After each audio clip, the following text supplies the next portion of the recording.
मंत्रिमंडळाचे मोठे निर्णय. कर्मचाऱ्यांना 2% महागाई भत्ता मंजूर.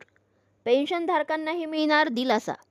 पंतप्रधानांच्या अध्यक्षतेखाली झालेल्या केंद्रीय मंत्रिमंडळाच्या बैठकीत अनेक महत्त्वाचे निर्णय घेण्यात आले.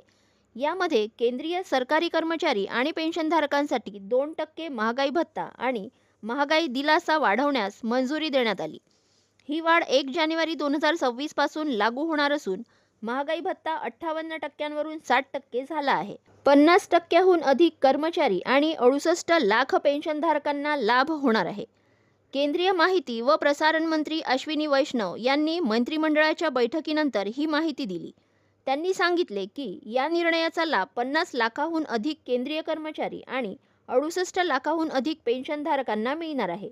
या वाढीमुळे केंद्र सरकारच्या तिजोरीवर दरवर्षी सुमारे 6,791 कोटी रुपयांचा अतिरिक्त भार पडणार आहे.